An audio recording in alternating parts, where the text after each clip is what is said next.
very much. General Kane, I understand OPSEC, I respect OPSEC. Can you say at all what security procedures are being taken to protect U.S. troops in Iraq and elsewhere in the Middle East? And Secretary Hegseth, as a global war on terrorism veteran, what do you say to veterans who may be concerned the U.S. is getting into another open-ended war in the Middle East over weapons of mass destruction? Thanks, sir, for the question. I won't comment on what force protection measures are being taken in the region. What I will say is we're being proactive and not reactive, and being very thoughtful about ensuring that we do all that we can to protect our forces out there. And I would just say, as the President has directed and made clear, this is most certainly not open-ended. It doesn't mean it limits our ability to respond. We will respond if necessary. The most powerful military in the world is postured and prepared to defend our people. But what the President gave us, as I said, was a focused, powerful, and clear mission on the destruction of Iranian nuclear capabilities. Those were the targets. That's what was struck.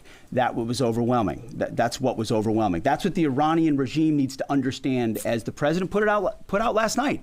He wants peace. There needs to be a negotiated settlement here.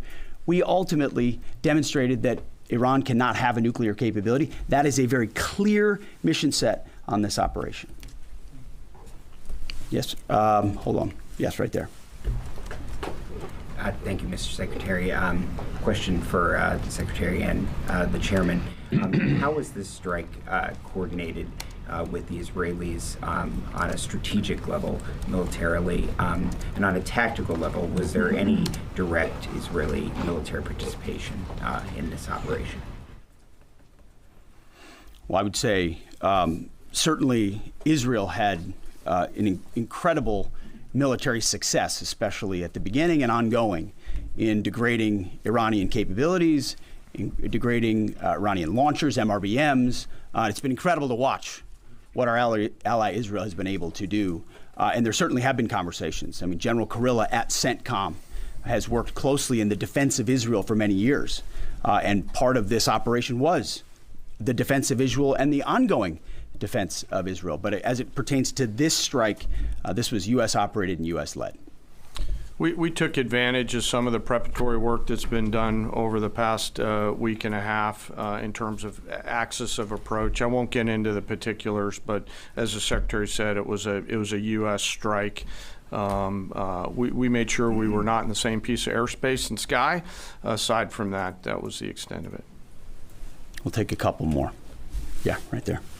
Question to the Secretary first. Are you concerned whatsoever now about the reaction from U.S. allies given the strike, particularly those in the Gulf?